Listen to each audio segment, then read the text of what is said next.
Empezamos, ¿vale? Hola, ¿se oye, no? Sí. Se oye muy bien. Hola, buenos días, bueno, ya casi buenas tardes o buenas tardes a todos y gracias por la asistencia a esta segunda mesa de debate en esta sesión de Economía del Campus FAES 2025, una mesa de coloquio en la que vamos a hablar sobre regulación del sector bancario en España y en la Unión Europea. Contamos hoy con un panel de ponentes de excepción, muy expertos en la materia y a quienes ya agradezco de antemano la presencia hoy aquí. Sus trayectorias son muy amplias y muy exitosas, como os podéis imaginar, así que me voy a permitir resumirlas al máximo para no estar toda la mañana hablando de vosotros. Bueno, pues empezando por la izquierda, José María Abad es economista con amplia experiencia en análisis macroeconómico, regulación bancaria y mercados energéticos. Actualmente es profesor de Economía de ICADE, Senior Advisor en la práctica de servicios financieros de Oliver Wyman, consultor del Fondo Monetario Internacional y del Banco Mundial y consejero independiente de Redella. Es un experto, uno de los mayores expertos que hay en colchones de capital de la banca y un trabajo suyo sobre esta cuestión mereció el premio Federico Prades de la Asociación Española de Banca en el año 2022. Álvaro Benzo es socio responsable de riesgos y regulación financiera de PricewaterhouseCoopers, es profesor en diferentes escuelas de negocios como el IEB y la Universidad de Navarra y ha sido experto nacional destacado en la Comisión Europea durante la crisis financiera global y un integrante destacado de la Troika en los procesos de reestructuración financiera de Irlanda y España. Formó parte también del equipo de la Comisión Europea responsable, entre otros, de la preparación de la propuesta para el establecimiento de una autoridad europea única bancaria y de la Junta de Riesgo Sistémico. Gracias, Álvaro, por acompañarnos hoy. Y Pedro Guerrero es responsable de Asuntos Europeos y Estrategia de la Asociación Española de la Banca, es técnico comercial y economista del Estado, ha ocupado distintos cargos de responsabilidad en el Ministerio de Economía, incluyendo el de consejero de Servicios Financieros en la representación permanente de España ante la Unión Europea. Muchas gracias, Pedro, por acompañarnos hoy aquí. Bueno, vamos a entrar directamente en materia. Es una materia técnica, es una materia complicada. Les he pedido a los ponentes que hagan, porque son muy expertos en esto, que hagan un esfuerzo pedagógico para que podamos ver, para que todos podamos entender y llevarnos una idea de un tema que creo que es de máxima importancia. El sistema bancario europeo se encuentra hoy día en el centro del debate, de un debate de enorme trascendencia, que se puede resumir en una pregunta. ¿Estamos ante un marco regulatorio bancario que garantiza la estabilidad, la confianza y la protección del ciudadano, del consumidor, o hemos cruzado la línea hacia una sobreregulación que lastra la competitividad, la innovación y la financiación de la economía real? Esa sería, digamos, la gran pregunta que tratamos de contestar, de resolver a lo largo de esta sesión. En los últimos 15 años, tras la crisis financiera global y más recientemente con la pandemia y con las transiciones verde y digital, se han multiplicado las normas que afectan al sector bancario, requisitos de capital, provisiones, controles de solvencia, directivas de sostenibilidad, digitalización, protección del consumidor, etcétera. Todo ello que responde a objetivos legítimos, pero también plantea preguntas de si la acumulación normativa está generando efectos secundarios no deseados. Y por eso, como ya os anticipé antes, me gustaría comenzar planteando a los ponentes una reflexión general sobre este asunto, ¿no? O sea, ¿dónde creéis, y empiezo por ti, Álvaro, dónde creéis que se sitúa hoy el equilibrio entre la regulación necesaria para evitar riesgos sistémicos y proteger a los depositantes y una regulación excesiva que puede limitar la capacidad de los bancos europeos para competir, para innovar y para acompañar al crecimiento económico? Perfecto, muchas gracias, Miguel, y muchas gracias a la Fundación FAES por la invitación para este tema tan relevante que ahora mismo yo creo que es el tema más de moda en el mundo, en el ámbito regulatorio financiero. Voy a empezar mi pequeña reflexión con la última pregunta que hacías, ¿no? El tema de la competitividad en Europa. Nosotros hemos publicado junto con la AEB un informe poco antes de verano donde tratábamos de responder a esta pregunta que hacía Miguel y el punto de partida era precisamente este.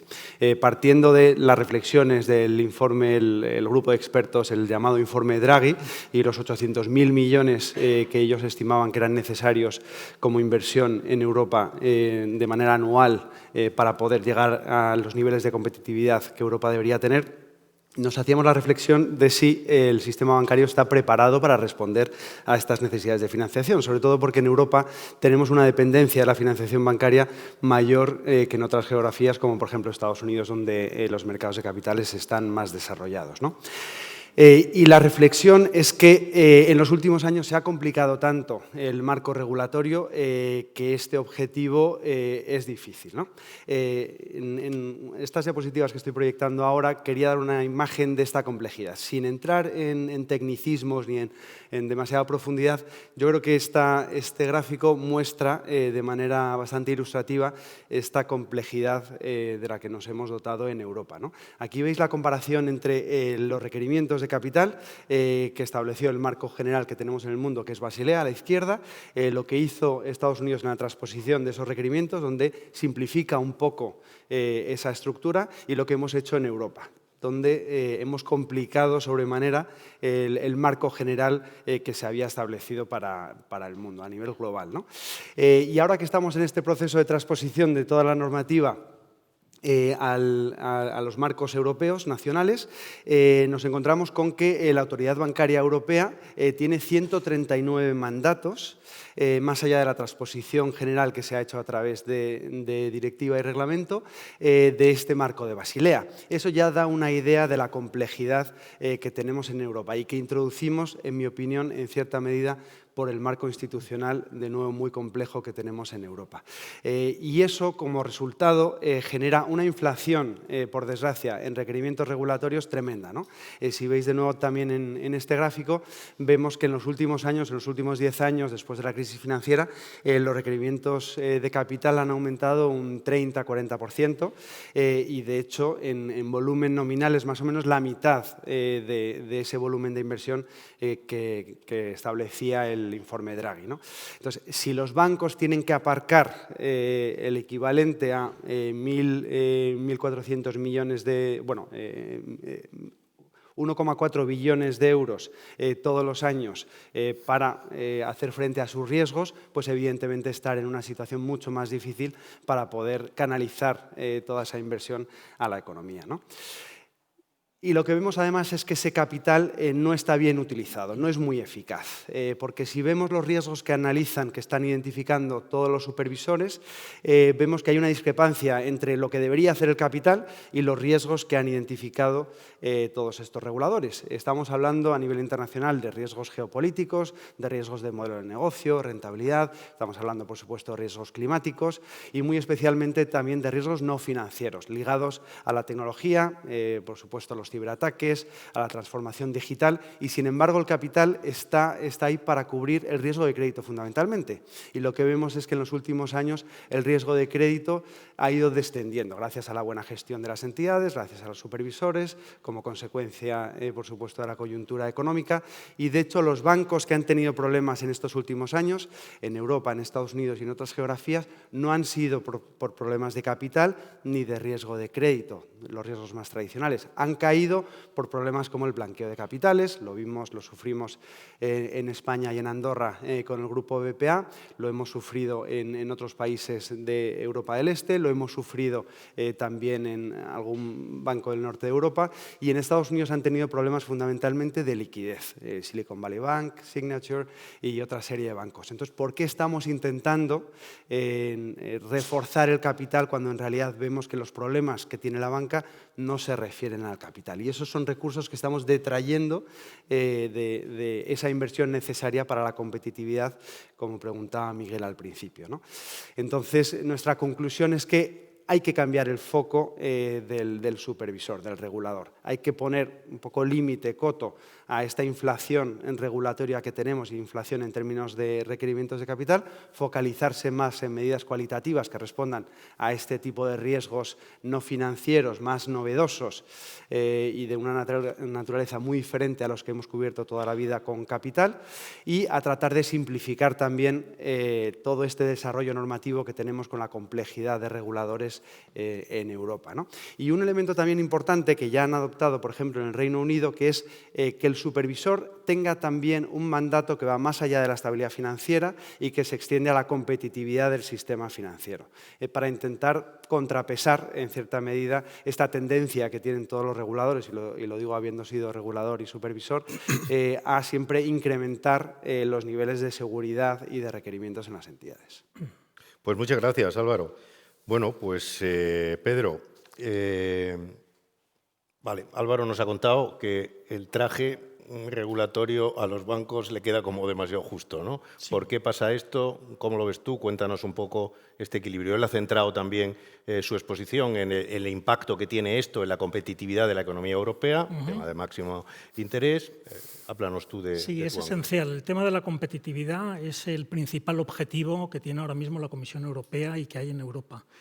Y para ello es importante que no solamente los sectores productivos sean más competitivos y que haya medidas de simplificación y de regulación que facilite el hacer negocios en esos sectores, sino que viniendo en Europa el 70% de toda la financiación de la fuente bancaria, es muy importante que el sector bancario también sea competitivo, sea más competitivo, para poder financiar a las empresas europeas, tanto en Europa como fuera de Europa, para ayudar a estas que sean más competitivas, de manera que la economía europea será más productiva, más competitiva, etcétera, ¿no?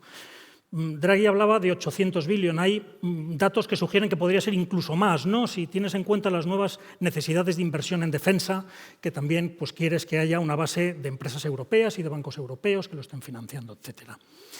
En cuanto podríamos decir, hay un informe de GARP, de una consultora americana que se llama GARP, con la Federación Bancaria Europea, que estima que los requisitos de capital por encima del mínimo exigido por Basilea III es de 273.000 millones y que prácticamente la mitad de ellos se han generado en el año 2021-2024, con lo cual vemos que los bancos europeos respecto a los estándares internacionales están mucho más capitalizados y que además ese nivel de capital se viene incrementando a lo largo de los años. El estudio también estima el impacto que tiene si ese capital se hubiese dedicado a conceder préstamos. Si ese capital se hubiese dedicado a conceder préstamos, estima el informe que sería por una financiación de 2,7 a 4,1 billones españoles de euros. Es decir, con un multiplicador de 10 o de 15 veces. De 15 veces utilizando los datos, las estimaciones que usaba el propio Banco Central Europeo durante el COVID, que decía, si se pueden relajar una serie de colchones, entonces el mayor aumento de financiación sería X. ¿No? Nosotros hemos estimado para el conjunto de capital que hay por encima de los estándares internacionales, si se dedicasen a dar préstamos, ¿cuánto sería? Pues ese importe sería de 4,1 billones de euros, que es una cifra muy, muy, muy significativa y que permitiría financiar efectivamente pues, las necesidades de financiación de las que habla el informe Draghi, de las que habla el Banco Central Europeo y de las que hablan otros autores también. ¿Dónde vemos que está el problema? ¿No? Ya respondiendo más tu pregunta muy concreta. Está en que hay un solapamiento de reguladores y supervisores. Tú tienes en Bruselas que regula lo que se llama el nivel 1, ¿no? Las directivas y los reglamentos, el Parlamento Europeo, el Consejo y la Comisión Europea, pero luego tienes la Autoridad Bancaria Europea que establece unos requisitos adicionales sobre los que se establecen en las propias normas base, ¿no? Que son las que se supone que transponen los estándares internacionales. Y aquí vemos que la EBA efectivamente pues, tiene cerca de 140 mandatos provenientes de Basilea III y solamente uno de ellos, que paró la Comisión Europea, suponía un importe de cerca de 120 puntos básicos en capital, que esos son miles de millones de euros en capital adicional, ¿no? Claro, si nosotros vemos que el regulador de nivel 2, la EBA, está estableciendo unos requisitos adicionales sobre lo que se supone que son los estándares internacionales y estos son muy significativos, pues evidentemente ahí estás perdiendo level playing field respecto a otras jurisdicciones que lo que hacen es aplicar los marcos internacionales de una manera más directa, ¿no? Y como explicaba Álvaro en su presentación, nosotros en Europa no solamente tenemos muchos más colchones y muchas más categorías de requisitos, lo que hace que el capital sea mayor, sino que además tienes una complejidad adicional por estos estándares que establece la Autoridad Bancaria Europea. Luego, por otro lado, también vemos que la intensidad supervisora se ha visto incrementada en un 33% en los últimos años. Hay muchas más inspecciones por el Banco Central Europeo, lo cual es deseable, pero lo que sí nos gustaría es que esas inspecciones tuviesen un poco más de peso los equipos, los JSTs, que son los equipos conjuntos que hay del Banco Central Europeo, del Banco de España. que son los que conocen realmente bien a las entidades, y también sería muy interesante que cuando se resuelvan problemas que identifica el supervisor, que eso se viese reflejado rápidamente a la baja también en menores requisitos de capital, ¿no? Estas serían las dos ideas fundamentales. Por supuesto, el tema del mandato secundario, eso es otra cuestión que efectivamente se aplica en Reino Unido y que ayudaría a que regulador y supervisor tuviesen una visión sobre la competitividad más amplia, no solamente se centrasen en la estabilidad financiera, ¿no? Esto es algo que el informe del House of Lords que han hecho en Reino Unido antes de verano, efectivamente, pues decía que este objetivo secundario de competitividad en los supervisores y en los reguladores financieros realmente impulsa la competitividad de la industria financiera, ¿no? Yo lo dejo aquí. Muy bien. Y encantado de responder. Muchísimas gracias, Pedro. Bueno, José María.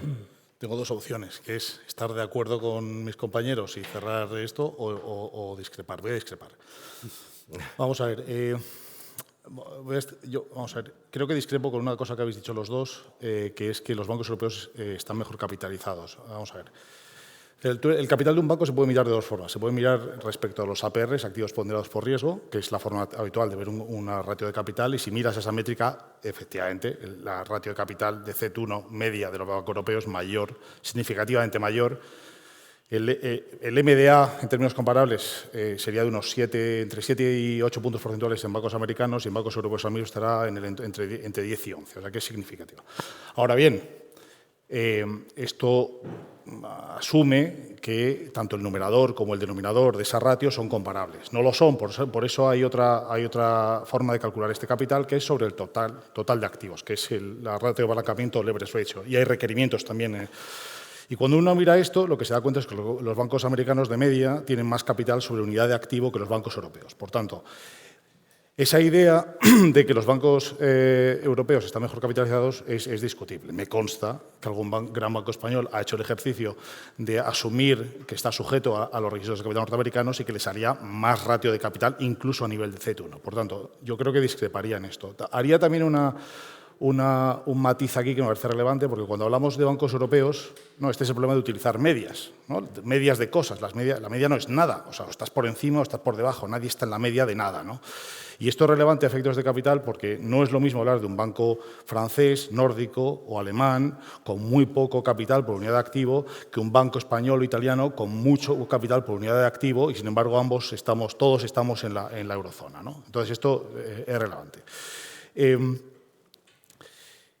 Sí estoy de acuerdo en la complejidad, ¿no? Esto me ha parecido, yo creo que Álvaro ha mostrado un gráfico que me parece espectacular, espero que a vosotros también, ¿no? que es toda la estructura de colchones de capital, que como decía Miguel al principio es una de las cosas en las que uno se acaba especializando. No sé uno cómo acaba siendo experto en colchones de capital, no te hace el hombre más popular de las sobremesas de las comidas familiares, pero bueno, uno acaba siendo eso. Pero seguramente que hay gente aquí que no conocéis, pero para que veáis un poquito la complejidad. Colchones hay unos que son obligatorios y otros que no. El que no es uno que se llama P2G en eurozona, ¿no? Que es más o menos obligatorio, además no queda claro, ¿no? No es un requisito mínimo, pero lo tienes que cumplir, es una cosa rara, ¿no? Esto.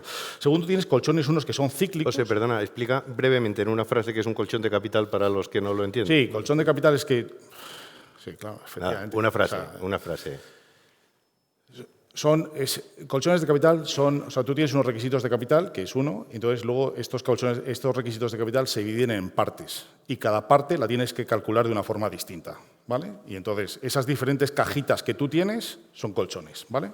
Tienes un requisito mínimo, que es un 4,5, y por encima de eso, hasta el nivel que sea, tienes cajitas, ¿vale? Y eso se llama colchón. Pero eso ya os da una idea de la complejidad, ¿no? Que tú los requisitos de capital de un banco no los calculas de una sola forma, sino cada cajita tiene una forma distinta y además con unos requisitos de uso distintos, etc. Unos de ellos son, no tenéis por qué aprenderos, pero unos son cíclicos, ¿no? que es el colchón contracíclico, otros estructurales, unos son usables, que es el contracíclico y el riesgo sistémico, otros no lo son. Dentro de los no usables tienes un montón, o sea, tienes el CCB, tienes el de riesgo sistémico, pero el del GSIP, que no os quiero confundir. Quiero decir que aquí tienes un carajal absolutamente espectacular. Y esto es un tema no europeo, europeo, pero en sentido amplio. O sea, es eurozona, es un tema de eurozona, es un tema de Reino Unido, es un tema de países nórdicos, es un tema suizo, o sea, es un tema europeo a gran escala y se diferencia notablemente del caso norteamericano, donde los noruegos tienen esencialmente 2 o 3 colchones, ¿no? Y sobre todo uno, que es el más importante, que es el Stress Capital Buffer, que ahora iré a él porque yo creo que es hacia donde debemos ir. Otro tema relevante que es mirando estos días, es decir, y es relevante porque además es quizá paradójico, que es verdad que creo que no hay un problema de más capital, sino un nivel de complejidad, y sin embargo, no parece que esto se refleje en las cotizaciones de los bancos o en las métricas de los bancos. Por ejemplo, un papel que no está publicado, pero que vamos a publicar en los próximos días, lo que vemos es, por ejemplo, que el exceso de capital por encima del mínimo regulatorio, o sea, uno esperaría que si uno tiene mucha incertidumbre, pues tendría mucho capital por encima del mínimo regulatorio, ¿no? Porque dices, oye, el regulador me va a subir los requisitos de capital, ya me anticipo yo y ya acumulo yo este capital antes de que me suban, ¿no?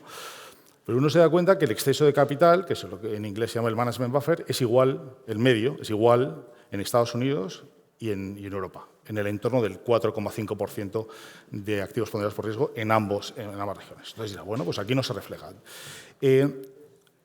Se refleja en la rentabilidad, y estoy saltando al tema de la competitividad. Y es verdad que esto depende de dónde mires, en qué punto del tiempo mires la rentabilidad de los bancos europeos, ¿no? Respecto a esto lo miraras en el año 15, pues sí, claro, efectivamente verías un gap, pero si lo miras hoy es al revés. En media, la rentabilidad media del banco europeo hoy es mayor que la rentabilidad media del banco norteamericano, ¿no? Y cuando haces la media a lo largo de desde el año 2018, te sale que realmente el ROE medio del banco americano y el europeo es el mismo, 13%. ¿Vale?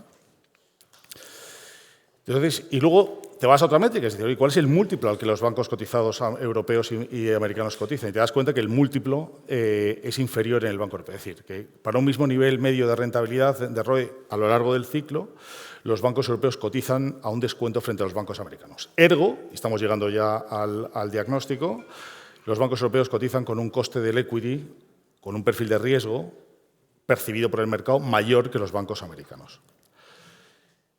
Pero voy a seguir haciendo el análisis. Entonces, coste del equity, los que seáis de finanzas, lo puedes estimar mediante un Capital Asset Pricing Model, fácil, que es muy sencillo. Tienes 3 componentes, tienes tasa libre de riesgo, la beta y el equity risk premium. Entonces, lo que hay que comparar es estos 3 parámetros en las 2 regiones. La tasa libre de riesgo es más o menos parecida, incluso ha estado en media, ahora es más baja incluso en Europa, ¿no? O sea que esa te beneficia. La tasa libre de riesgo, el equity risk premium debería ser el mismo, porque lo que haces es un tema de valoración, utilizas la misma. Entonces, la diferencia tiene que estar en las betas. Bancos europeos cotizan con betas implícitas más altas que los bancos norteamericanos. ¿Por qué es esto? Y ya voy a acabar para que entendáis por qué es la importancia de esto. Pues 2 cosas, creo yo, y es una tesis, es, primero y único, una mayor covarianza de los retornos de los bancos europeos respecto del mercado. ¿Y esto por qué? Por 2 razones. Una, porque los bancos europeos tienen un mayor peso de negocio retail, que tiende a ser mucho más volátil que el negocio no retail. Bancos americanos es al contrario, tienen mucho más negocio no retail, fee income. Y el segundo, que en ausencia de mercados de capitales fuertes, el peso de la financiación de los préstamos bancarios en la financiación de la economía es mucho mayor aquí. Por tanto, esto hace que la concentración de riesgos macro en el balance de los bancos europeos es mucho mayor que la concentración de riesgo macro norteamericano en el balance de los bancos norteamericanos. Los 2 factores te llevan a una mayor covarianza, a una mayor beta y tal. Y con esto puedo seguir elaborando. Creo que el tema regulatorio, estando de acuerdo que hay que suavizarlo y que hay que eliminar esa complejidad, me parece que no es el elemento de fondo en el problema de la diferencia de valoración entre bancos europeos y bancos norteamericanos. Una propuesta, ya para terminar, para solucionar la otra, a mí me parece que, como decía, para la complejidad, el modelo norteamericano me parece óptimo, ¿no? Y el modelo norteamericano es un modelo donde el mayor colchón de capital es el Stress Capital Buffer, es exigible y se calibra con el Stress Test. Por tanto, los Stress Test en Estados Unidos tienen mucha importancia, precisamente porque un output del Stress Test es una parte importante de los requisitos de capital. Aquí en Europa No, o sea, esto solamente te afecta para el P2G y entonces creo que sería una forma, primero, de simplificar la estructura de capital y además de dar una utilidad a los stress test en Europa, que ahora mismo, más allá bueno, pues el cotilleo entre los que nos dedicamos a esto, pues no tiene mucha relevancia. Lo dejo aquí. Gracias, José. Entonces, entiendo que, según tu tesis, realmente el entorno regulatorio no estaría estableciendo una diferencia, digamos, significativa en el comportamiento o en la capacidad de hacer de bancos europeos y bancos americanos. ¿Queréis añadir algo en este sentido? Sí, bueno, yo reaccionaría a un par de cosas que ha dicho José María, estando de acuerdo en otras. La reflexión, primero, por puntualizar, la reflexión no es si en Europa hay más capital que en Estados Unidos, que estoy de acuerdo que no hay más capital en los bancos europeos que en los americanos. La reflexión es si el capital que le están exigiendo los reguladores internacionales, tanto en Estados Unidos como en Europa, es eficaz.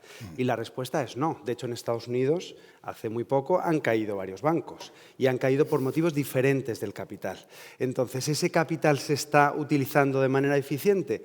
La respuesta, en mi opinión, es no, sin elaborar mucho, pero con esa evidencia empírica. Han caído bancos a pesar de que los requerimientos de capital no han hecho más que aumentar durante estos últimos 10 años después de la crisis financiera. ¿Eso quiere decir que el capital no sea necesario? Por supuesto que no. No han caído bancos en la unión bancaria, en la zona euro, gracias, entre otras cosas, a ese reforzamiento de los niveles de solvencia de las entidades. Pero no solamente por eso. Hay que tener una mejor regulación, una mejor supervisión para evitar este tipo de problemas. Y Estados Unidos en ese sentido ha fallado. Es cuando se analizan las causas que han llevado a la caída de Silicon Valley Bank, como caso así más significativo, pues han sido fallos de regulación, clarísimamente. Ha caído por un problema de liquidez el banco que tenía los ratios regulatorios de liquidez, si lo medimos en términos de LCR, que es el ratio que utilizamos globalmente para medir la liquidez de los bancos, más elevado que puede haber. Tenía un ratio espectacular. Entonces, claramente la regulación está mal enfocada. O sea, no es un tema de si unos bancos tienen más capital que otros, sino si el capital se está utilizando correctamente, si es necesario, si se ha cuantificado correctamente el que es necesario y si no estamos acumulando recursos ociosos que en Europa se podrían utilizar de otra manera. En Estados Unidos no hace tanta falta, como decía José María y como decía yo al principio, por el mayor recurso a los mercados de capitales, pero claramente hace falta una reflexión sobre la regulación. Muy bien. Pedro, ¿quieres decir algo? Sí. Yo añadiría también que desde el año 2021, después del COVID, vemos que los riesgos para la economía han sido aproximadamente estables, ¿no? Estamos en un ciclo económico positivo, con todas las reformas, digamos, provenientes post-crisis financiera mundial incorporadas y, sin embargo, hemos seguido viendo cómo se siguen incrementando los niveles de capital, ¿no? ¿Hasta qué punto esto es absolutamente necesario? Bueno, pues pensamos que lo que viene ahora, porque yo he estado hablando, efectivamente, refiriéndome a RTS de la EBA, pues son RTS que no están aprobados todavía, son RTS que están en elaboración. Lo que pensamos es que no se deben incrementar más los niveles de capital, porque cuanto más incrementes adicionalmente los niveles de capital por estos RTS de la Autoridad Bancaria Europea, cuantos nuevas inspecciones haya adicionales del Banco Central Europeo y que se corrijan las deficiencias que plantean, según ellos, ¿no? Y, sin embargo, esos niveles de capital adicionales no se reducen de la misma manera que se incrementan en el momento, ¿no?, que se establecen, etcétera. Estamos estableciendo pequeñas capas de capital adicional que lo que te hace es restar capacidad de financiación para las reformas que hacen falta en la Unión Europea. Y lo que estamos viendo en los últimos meses, ¿no?, en el último año, es que las bolsas europeas están teniendo un mejor comportamiento que las bolsas americanas, ¿no? Podríamos decir que los portfolios de los gestores de activos también se están moviendo un poco hacia Europa. Ellos están esperando, que es lo que se espera, que en Europa se acometan reformas para mejorar la productividad, para mejorar la competitividad, ¿no?, incluidas las del sector financiero. Hemos visto que en el último año las cotizaciones de los bancos europeos han subido considerablemente, ¿no? Esto es por unas buenas perspectivas económicas de Europa, pero también porque hay una expectativa. Yo el mensaje que trasladaría es que estas medidas de simplificación se están esperando, las está esperando el mercado, las están esperando los países, las están esperando las entidades, el conjunto de la economía europea, y que se tienen que acometer. Entonces hay una responsabilidad que es en la comisaría del comisario Dombrovskis, que tiene precisamente la cartera de simplificación, ¿no?, que él tiene que ayudar a empujar a sus colegas y empujar en el buen sentido, de animarles a que implementen estas reformas que hacen falta y estos cambios normativos. Bien, gracias Pedro, gracias a los tres. Vamos a ver, vale, más o menos, por llegar a un entendimiento y partir y crecer desde ahí. Tenemos un entorno regulatorio en Europa muy complejo, cuantitativamente en cuanto al número de normas, lo hemos visto en tu tal, pero también como he leído el papel de vuestro el año pasado, hablabas de capitalcentrismo, ¿no? Es decir, cuantitativamente excesivo, cualitativamente excesivamente concentrado en los requerimientos de capital. ¿Qué es lo que estas expectativas que tú dices que existen en el mercado de cambios, hacia dónde van esos cambios desde el punto de vista del regulador, hacia dónde deberían ir?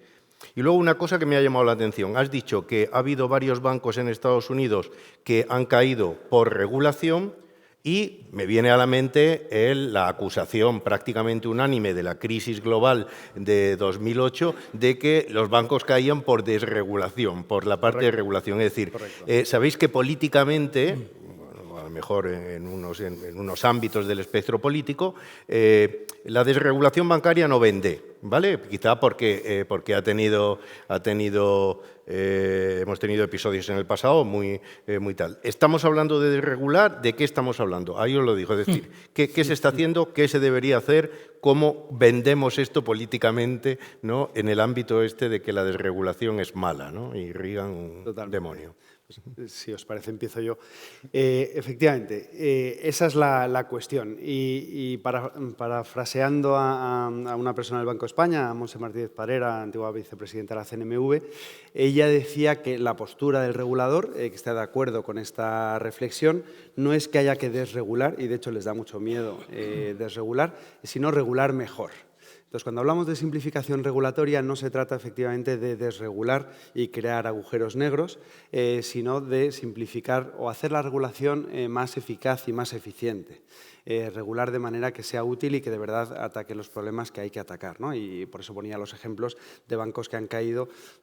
Volviendo al ejemplo de Silicon Valley Bank, cuando Silicon Valley Bank cae, tiene unos ratios de capital muy elevados y, sin embargo, cae en torno al 15%, si no recuerdo mal. Y lo que hace el regulador americano no es inyectar capital en el banco, lo que hace es poner en marcha una facilidad de liquidez, ¿no? Con lo cual, el diagnóstico no era el adecuado. El seguir aumentando los niveles de capital no es adecuado. ¿Hacían falta niveles de capital mayores en el año 2009, entre el año 2009 y el 2014, por la crisis que habíamos tenido? Sí. ¿Había habido problemas por desregulación? Bueno, es una concatenación de distintos factores, pero algo se podría decir que más que desregulación hubo arbitrajes regulatorios. También ahí había un problema de mala regulación más que de desregulación, ¿no? Pero efectivamente yo no creo que la respuesta, la solución sea desregular, porque eso genera muchos riesgos, sino de regular mejor, poner el acento donde hay que ponerlo. Y no pensar, dejadme que utilice el dicho popular de no matar moscas a cañonazos. No por tener, lo que hemos visto ahora es que no por tener más capital el sistema financiero es más estable, sino que hay que, sobre todo, como el sistema financiero ha cambiado tanto y se ha sofisticado tanto, y si le preguntamos ahora, si hacemos una encuesta entre consejeros delegados y presidentes de entidades financieras, en su top 5 de riesgos ya no están los mismos riesgos que hace 10 años, sino que hablarán de riesgos tecnológicos, hablarán incluso de riesgo climático también, como decía al principio, pues evidentemente la regulación y las medidas del supervisor tienen que ser diferentes. Déjame que lo coja donde lo estabas dejando, ¿no? Dices, mejor regulación, dice, ejemplos de mejor regulación, ¿no? Exacto. Pues mira, uno importante que vemos es que cuando la Autoridad Bancaria Europea aprueba cada estándar técnico, los analiza de manera independiente, cada uno metido en su cajita. A nosotros nos interesaría mucho que a principio de cada año o con cada paquete normativo que se aprueba por los colegisladores europeos y que la EBA tiene que hacer unos RTS, unos estándares técnicos, como estos 139 de Basilea III, que la EBA tenga que hacer un análisis conjunto teniendo en cuenta el impacto conjunto que todos esos RTS van a tener sobre el nivel de capital y sobre la capacidad de financiación de la economía. Es una buena práctica hacer un análisis de impacto, y que sea un análisis de impacto conjunto de su actividad es mejor práctica aún, y acompañado de una evaluación ex post. No solamente que lo digan al principio, nosotros esperamos este resultado de este ejercicio, sino que cuando realicen el ejercicio digan hasta qué punto han cumplido con sus objetivos iniciales. Y esto también a los bancos les daría mucho confort, porque ayudaría, por ejemplo, que en los departamentos financieros, que tienen que hacer unas estimaciones todos los años del nivel de capital, pues puedan realmente dibujar la línea en el nivel que van a estar, que no tengan, digamos, imprevistos, requisitos adicionales, que estén poniendo en duda toda la planificación financiera que ha hecho el banco a principios de año, ¿no? Esto es algo que ocurre en cierta medida y que, pues, desde luego, tiene que haber emisiones adicionales que no estaban previstas y una serie de complejidades en la operativa de las entidades, ¿no? Pero sobre todo, esta es una medida dirigida al propio accountability, ¿no? Digamos, a la propia rendición de cuentas de la propia Autoridad Bancaria Europea. Haga usted un análisis de impacto del conjunto de su actividad y luego explique que efectivamente está cumpliendo con él. Es una reforma que es relativamente fácil de implementar y que pensamos que sería muy eficaz. En materia de supervisión, lo que pedimos es que el supervisor interprete de una manera, digamos, literal lo que dice la normativa de nivel 1, es decir, que no intente encontrar interpretaciones alternativas que puedan ser, ambiguas, digámoslo, sino que se limiten a lo que hay en el nivel 1 y que apliquen ese nivel 1, que no vayan más allá. Hay muchos ejemplos de ellos. Por ejemplo, el nivel 1 te dice que tienes que hacer una clasificación de los NPLs de una determinada manera, ¿no? Y dotarles unas provisiones a los NPLs a partir del año 2019, pues a partir de una serie de años, y sin embargo ellos no aplican no solo a partir de 2019, sino toda la cartera existente del préstamo, con lo cual van más allá de lo que te está diciendo el propio supervisor. A veces hay preceptos jurídicos que ellos los interpretan, pues con su interpretación tradicional, pese a que se cambian en la regulación de nivel 1, lo siguen interpretando de la misma manera. Yo digo a usted, si la normativa de nivel 1 ha cambiado, también se tienen que cambiar estas interpretaciones. Y desde luego que haya un mayor papel de los JSTs en todas las inspecciones in situ y en las inspecciones de modelos que hace el Banco Central Europeo. Estas serían unas medidas de simplificación que ahora precisamente que tanto el Banco Central Europeo como la EBA están realizando análisis sobre la simplificación que se podría llevar a cabo y que tienen previsto emitirlos, pronunciarse antes de finales de este año. Quizá algunos se retrase un poquito más, a enero o incluso febrero del año que viene.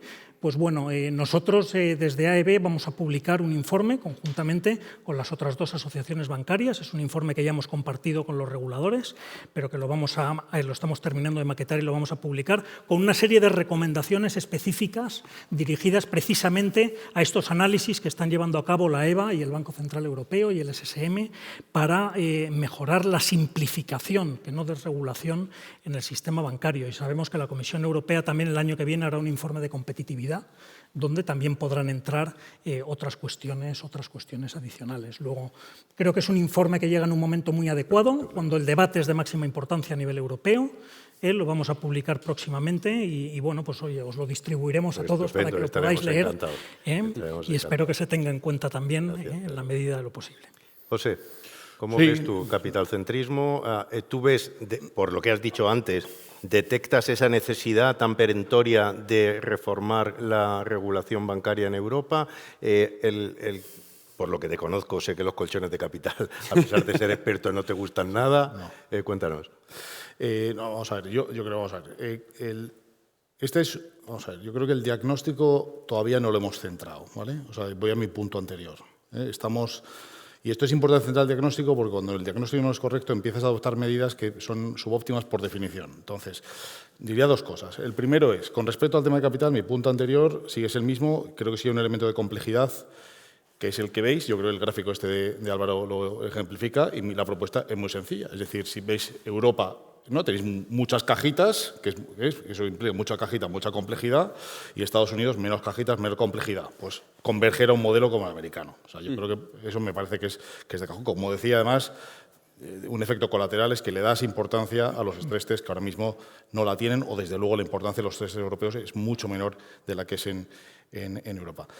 Diría otra cosa sobre los colchones de capital, porque es relevante, porque es uno de los elementos más, que sea una cosa a la que yo me dedico, pero es una de las aportaciones más importantes en Basilea III. Y es la siguiente: la evidencia empírica lo que sugiere es que no funcionan como se esperaba. Quiero decir, voy a decir exactamente, para que los fans de esto no me critiquen, los impactos son positivos, pero son pequeños en magnitud y tienden a no ser significativos estadísticamente siempre. Quiere decir que los resultados son pequeños cuantitativamente y no son robustos, ¿no? Y esto es consistente en casi todos los papers que hay escritos, que ya hay unos cuantos sobre el tema. Hay otro elemento, y es un análisis de coste-beneficio. El mejor análisis teórico es un paper que no está publicado, pero está en working paper de un catedrático de UPenn, que es español, Ríos Rull. Y lo que hace él es modelizar cuál sería, oye, si hay un shock como en la crisis financiera del 2008, ¿no? Y en Canadá, lo modeliza para Canadá, ¿no? Que sería una caída, una contracción de crédito del 60%. El crédito te cae, el nuevo crédito, te cae un 60%.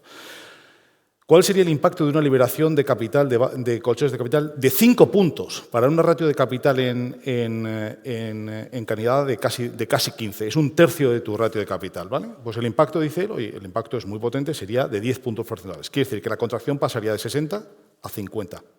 Quiere decir que te has gastado un tercio de tu CET1 para solo reducir un 15% del shock. Todavía tienes, o sea, te quedas con un 10% de capital, ¿no? Y todavía tienes que hacer frente a la pérdida esperada del menos 50, ¿no? Entonces, hay que dar una vuelta también desde el punto de vista de la financiera a qué es exactamente lo que le estamos pidiendo a la banca para que no vengan los lloros después.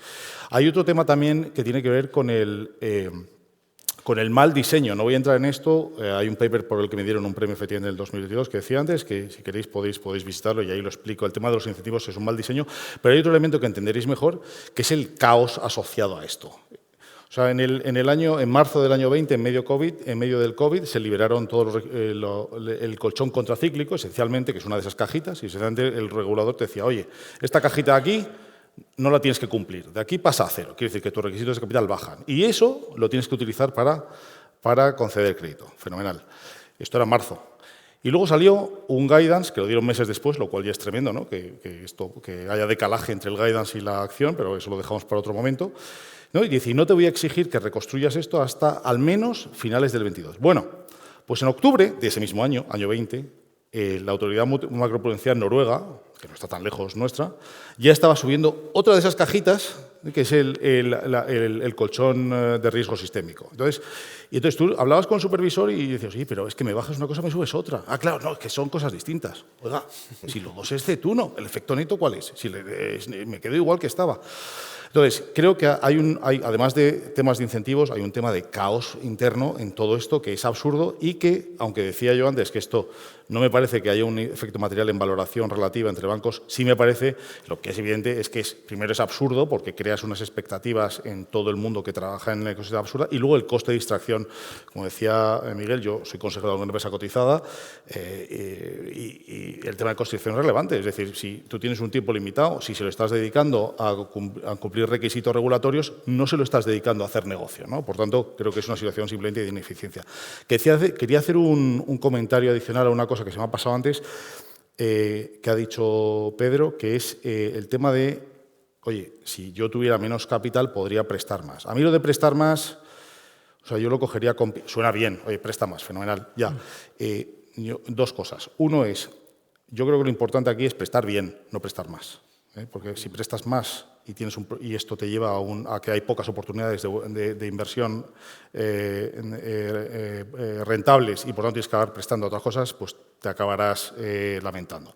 El segundo elemento es el que he dicho antes. Si lo que aquí es un problema de covarianza, que tienes mucha exposición en un sector y prestas más, incrementa la covarianza, incrementa tu beta, incrementa tu coste del equity y aumenta el descuento de bancos europeos sobre bancos americanos. Así que yo tendría mucho cuidado con lo que queremos. Y con esto voy a acabar una cosa que os va a sorprender, que es el siguiente, que es, yo creo que en el fondo, yo me sorprendo a sí mismo, porque siempre acabo con el mismo, la causa de todos los males, creo que lo que hay aquí es un problema de falta de mercado de capitales, que es lo que te bajaría todo, una falta de mercado de capitales, y ya excedería esto, pero la causa de falta de mercado de capitales no es simplemente, oye, pues hagamos más bolsas o cosas de esas, es simplemente el tamaño empresarial. Tamaño empresarial es muy pequeño, si es que tamaño empresarial es muy pequeño, tenemos empresas muy pequeñas no pueden ir al mercado, solo puede haber bancos, como suele haber bancos, la covarianza es mayor, la beta sube. O sea que creo que el problema requiere soluciones más estructurales que coyunturales de sector. Por alusiones va a hablar Pedro, pero voy a entrar aquí porque tú has recomendado, siguiendo un poco ese gráfico, que converjamos hacia un modelo regulatorio estadounidense, americano, pero realmente se puede, es decir, el bicho, o sea, estamos hablando de una economía europea 70% bancarizada. Esto no es así en Estados Unidos. Es decir, ¿podemos tender hacia un modelo regulatorio siendo, digamos, tan dependientes de los bancos, con el nivel de retail que hacen aquí? ¿Tendremos que esperar o sería posible si tuviéramos una unión de mercado de capitales más potente? Lo dejo en el aire, pero le toca a Pedro, que quiere por alusiones, ¿vale? No, solamente concretar que efectivamente tú cuando dices que tienes un capital que puedes dedicar a financiación, evidentemente ese mismo capital se puede dedicar a abaratar el coste de los préstamos, que también va en beneficio de las empresas, ¿no? Probablemente en un escenario real se produzcan ambos efectos de manera simultánea.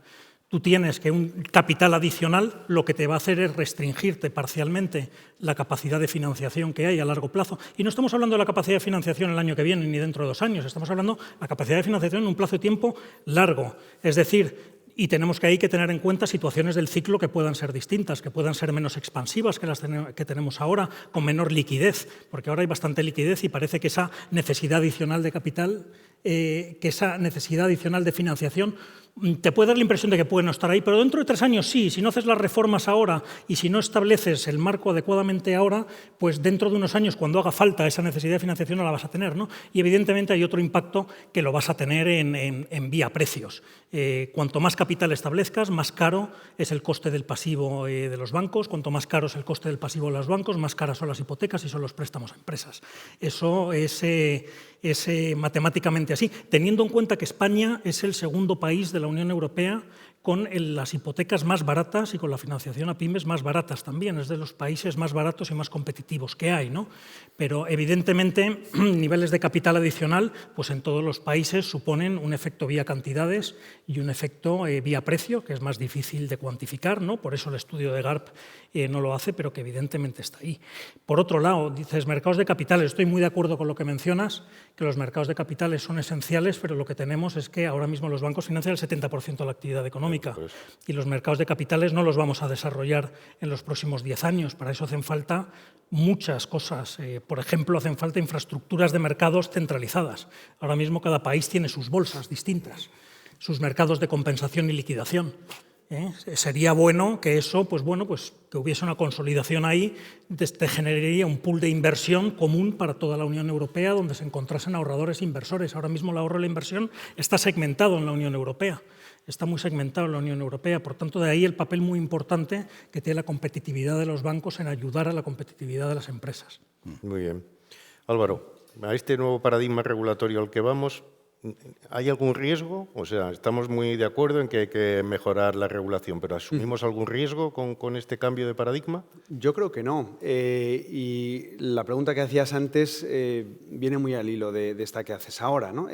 Preguntaba si es posible converger hacia el modelo europeo, como proponía también José María, y yo estoy de acuerdo. Yo creo que sin duda podemos converger hacia ese modelo europeo, estadounidense, y eso no genera riesgos de por sí. De hecho, recuperando parte de las cosas que se han dicho, el sistema americano, el sistema financiero americano no es menos solvente a pesar de ser más sencillo, más simple. Entonces se puede simplificar sin sacrificar la solvencia. Entonces la respuesta es sin duda sí, se puede simplificar, se puede converger hacia un sistema más sencillo y estoy también muy de acuerdo con lo que decía José María, que dedicar tanto tiempo, tantos esfuerzos y recursos al cumplimiento cumplimiento normativo, aunque vaya en contra de mi negocio, pues no es lo ideal, ¿no? Los riesgos vienen por otro lado. Los riesgos vienen por no identificar dónde se están creando los desequilibrios. Los riesgos se generan porque el supervisor, el regulador, no saben entenderlos correctamente, pero no porque no se haya, porque el marco regulatorio haya cambiado, ¿no? Evidentemente, si se desregula y se crean agujeros negros, pues sí, pero eso no es lo que está proponiendo nadie. Entonces, yo creo que se puede avanzar en esa dirección sin crear riesgos adicionales. Oye, acaba de decir Pedro que efectivamente el ahorro y la inversión en Europa está muy segmentado. Esto inmediatamente me ha llevado al asunto de la unión bancaria, ¿vale? Este es un caballo de batalla que la Fundación pues lleva dando desde hace mucho tiempo.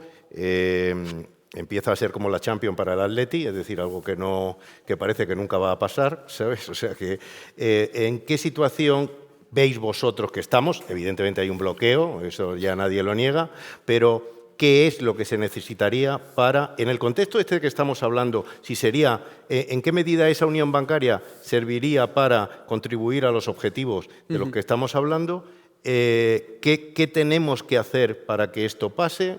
Siempre se habla de fusiones transfronterizas, esto no acaba pasando, no se ven incentivos por ningún lado para que haya.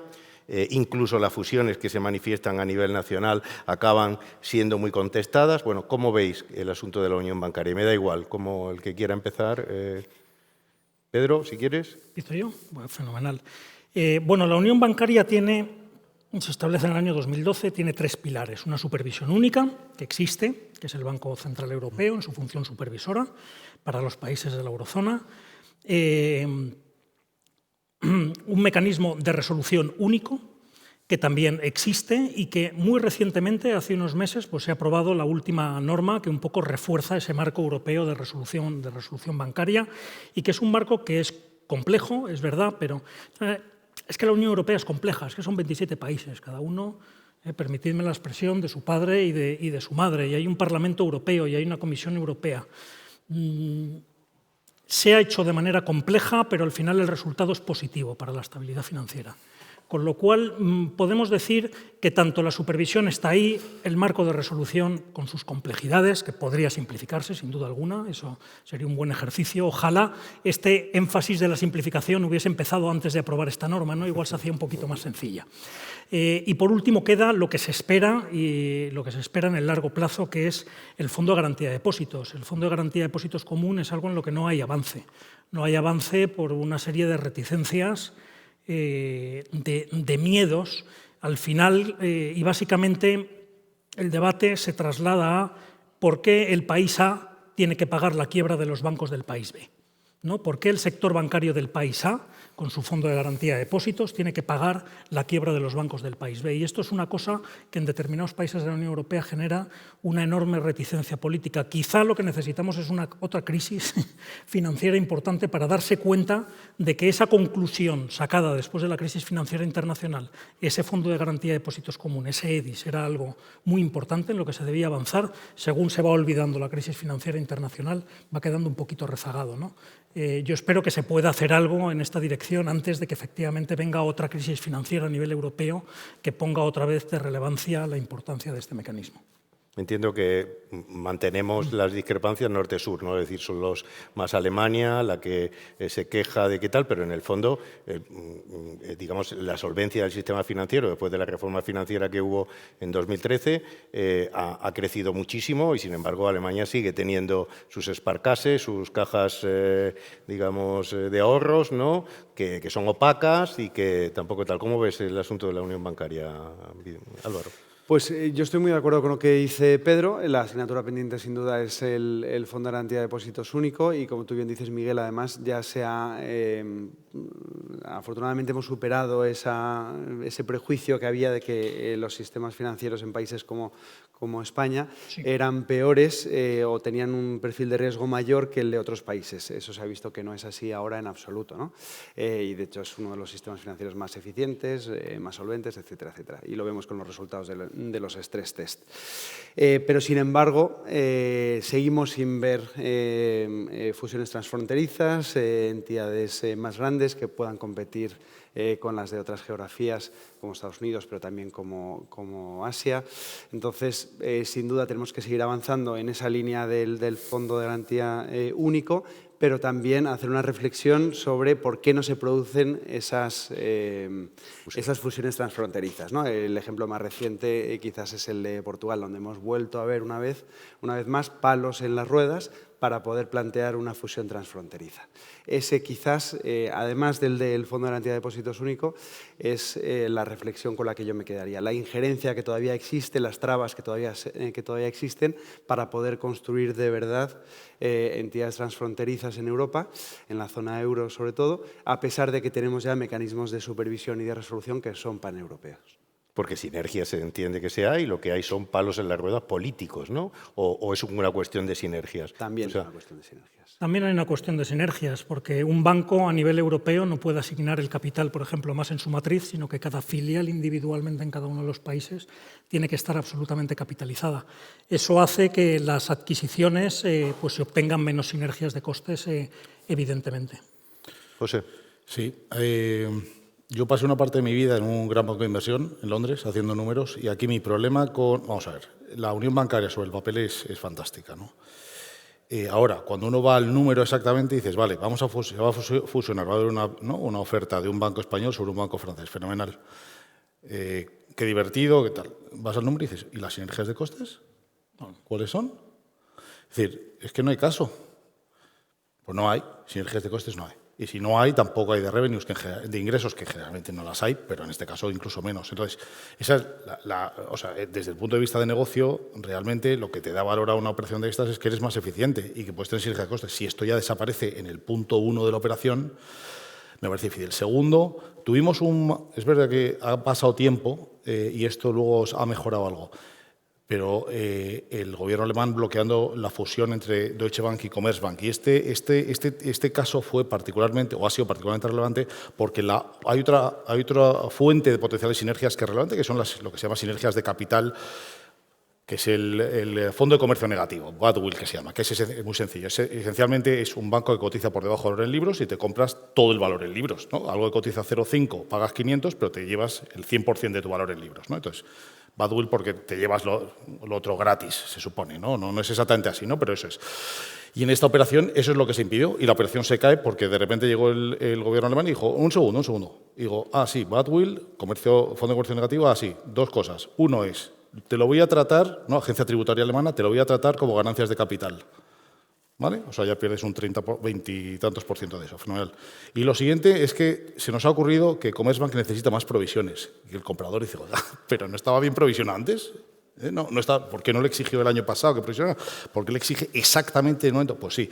Total, que cuando suman las dos cosas desaparecían las sinergias de capital, ¿no? Entonces, esto ha mejorado después, pero también es un precedente que es negativo. Entonces, bueno, pues, y esto es una operación doméstica, o sea, que en operaciones transfronterizas donde los gobiernos tienen tendencia a meter la mano, pues esa es mi principal preocupación. Y por otro lado, también vemos, estando de acuerdo con todo lo que ha hecho Pedro, la verdad, un tema político importante, y es que el elefante en la habitación, de lo que nadie habla, porque a mí me parece espectacular, es que el tratado del ISM, no se ha ratificado todavía, y creo que es Italia quien queda por ratificar. Entonces, esto es una cosa bastante importante, porque desde el punto de vista teórico, yo creo un papel que a mí me gustó bastante en su momento, en el 2012 lo publicó Daniel Gross, un economista que en su momento dirigió un think tank en Bruselas, CEPS.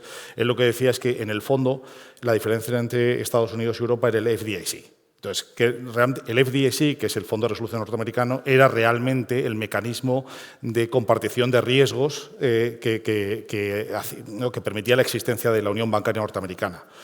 Entonces, lo cual nos simplificaba mucho el problema en Europa, porque entonces el problema se resolvía en el ISM, que es el fondo, no sé cómo, el fondo del ISM, Mecanismo de Estabilidad Europeo, que está en Luxemburgo, ¿no? Pero, sin embargo, el tratado sigue sin ratificarse y no creo que los italianos vayan a hacerlo, así que, bueno, pues tenemos un problema, la verdad. Bueno, oye, ya como última pregunta y para terminar, hay un ángulo regulatorio que no he tocado y que creo que puede ser interesante. La regulación busca garantizar la estabilidad financiera, pero al mismo tiempo los bancos están muy sometidos a necesidades de innovación. Lo digo por la aparición de las fintech, la aparición de las criptomonedas y demás, o criptoactivos y demás. ¿Está la regulación europea favoreciendo un level playing field, o sea, un terreno equilibrado para que esta innovación se desarrolle con garantía, o más bien está ralentizando la capacidad de transformación de la banca tradicional e incluso privilegiando otras? Es una duda que está ahí. ¿Cómo lo veis? Sí, nosotros, pensamos desde AEB, defendemos que la digitalización es importante, pues la digitalización genera eficiencias, mejora productividad. Los bancos españoles son de los más digitalizados de Europa. Por poner un ejemplo, Bizum, todo el mundo lo usáis, todo el mundo lo usa. Eso es una innovación digital de la banca española y es un caso de éxito para hacer transferencias instantáneas de una manera sencilla, segura, y la hace gente de todas las edades y de todas las condiciones. Por otro lado, desde el punto de vista de los clientes en determinadas zonas particulares de España, nosotros también, y determinados colectivos, nosotros consideramos que la presencialidad sigue siendo un elemento importante, ¿no? Esto ocurre para personas mayores, por ejemplo, en determinadas zonas rurales, y esto está relacionado con la prestación de servicios bancarios habituales y con los pagos, con las consultas que hacen telefónicas y, por supuesto, con la atención en las oficinas, en las sucursales y con la disposición de cajeros automáticos, ¿no? Los estándares que tiene España en esta materia son muy superiores, desde luego, a la media de la Unión Europea, y yo cada vez que en la Federación Bancaria Europea, que estoy en el Comité Ejecutivo de la Federación Bancaria Europea, hablamos de este tema, están realmente impresionados de la enorme capilaridad que existe en la red de oficinas bancarias y la muy buena prestación de servicios que hay.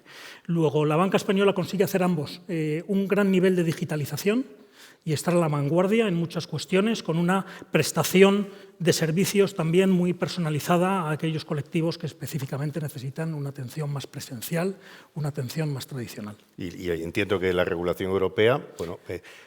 La regulación europea efectivamente te regula muchas de esas cuestiones, te regula cuestiones de ciberresiliencia, por ejemplo, ¿no? Cómo tienen que estar preparadas las entidades bancarias, ¿no?, con DORA para ciberataques. Nosotros vemos que los fallos que hay en el sistema bancario ante ataques de hackers y ciberataques en general son absolutamente mínimos, son prácticamente inexistentes. Y no es que nos reciban las entidades financieras ataques a diario, reciben miles de ataques a diario todos los días. Y si vieseis los centros que tienen las entidades españolas para gestionar y para tratar los ciberataques, os quedaríais realmente impresionados del nivel de tecnología que hay sobre estas cuestiones, desde luego de los principales bancos españoles, pero de todos. Por mencionar una situación concreta, ¿no?, la del apagón. Recientemente, el día del apagón, Bizum seguía funcionando. Las centrales de todos los bancos españoles prácticamente seguían funcionando a la perfección. Lo que no funcionaban eran las interconexiones telefónicas, claro, en ese momento. Pero puedes decir, ¿están los bancos españoles bien preparados para situaciones absolutamente inciertas y para situaciones que son novedosas? ¿Quién pensaba que se iba a caer la red eléctrica, ¿no? Pues evidentemente lo estaban preparados. ¿Eso tiene un amparo en normativa europea? Bueno, algunas cosas tienen amparo en normativa europea, en otros casos lo hacen las entidades porque consideran que lo tienen que hacer, pero claramente es un éxito. De la parte de criptoactivos, etcétera, pues no sé si queréis a lo mejor comentar vosotros algo. Álvaro. También eso os lo dejo. Sí, yo lo que iba a decir es que a la pregunta de si la regulación financiera está ayudando o dificultando que se desarrollen estos negocios, criptoactivos, fintechs, entidades de pago, dinero electrónico, que han aumentado mucho estos últimos años, yo no creo que la regulación de estas entidades, que de hecho en el caso de criptoactivos es muy incipiente, Mica, esté dificultando. Yo creo que la regulación bancaria les ha facilitado la labor, ¿no? De hecho, gran parte de de las fintechs que han tenido éxito han crecido ocupando espacios que la banca no podía ocupar de manera eficiente porque tenían ciertas trabas, ¿no? Y de hecho lo que nos encontramos en operaciones corporativas en las que participamos y asesoramos es que cuando un banco compra una de esas fintechs, una de esas entidades no reguladas, se encuentra con un montón de problemas al integrarlo dentro de su perímetro consolidado, le extrapolan una serie de reglas que no tenía como fintech y que empiezan a lastrar su negocio, ¿no? Y hacemos encaje de bolillos para ver cómo se puede hacer para que no sea así. Y no son solamente temas de capital, como hablábamos antes, hay cosas que pueden parecer más triviales, pero que son tremendamente importantes, como remuneraciones. Muchos bancos se quejan de que las normas que tenemos en el sector regulado bancario de remuneraciones lastran su capacidad para competir y para innovar, para atraer el talento que necesitan para competir con estas entidades, ¿no? Y llamaba la atención, antes de que los tipos de interés empezaran a subir, cuando estaban en mínimos históricos, yo me acuerdo que hacíamos un análisis y veíamos que la cotización de una entidad de pagos americana era equivalente a la de 8 grandes entidades, grandes y medianas entidades españolas, ¿no? Y bueno, eso te da una idea también de las trabas que tienen en el sector regulado. ¿Puede ser una última intervención? Muy última. Evidencia anecdótica esto. Es decir, entre otras cosas, yo asesoro a varias startups en el mundo fintech. Una de ellas son unos chicos estupendos en Barcelona que están montando una empresa de diseño de algoritmos para trading cuantitativo de activos digitales. La regulación es un horror. Es decir, os digo, vamos, acabamos de fichar en la compañía al 5.º empleado y el 5.º empleado es un abogado. ¿Os imagináis a Santander con el 20% de los empleados siendo abogados? Es decir, pero además os digo, esta es la solución menos mala, porque lo hemos hecho porque estar pagando los fees del despacho de abogados era inasumible. Entonces, es una situación de susto o muerte, es decir, ¿no? O sea, o muerte si contratas al despacho de abogados, o susto porque tienes que contratar a un abogado full time y es tu 5.º empleado. Es demencial. Bueno, pues os agradezco muchísimo que hayáis respondido a la invitación de la Fundación, que hayáis estado aquí. Os emplazo para futuras citas. Espero, dentro de los tecnicismos y de lo complicado y lo complejo del asunto, haber arrojado luz sobre un tema que creo que es muy importante y que tiene una implicación directa en esto que oímos hablar todos los días, la necesidad de que la Unión Europea sea competitiva o no será. Así que, bueno, muchas gracias y hasta la próxima. Muchas gracias a vosotros.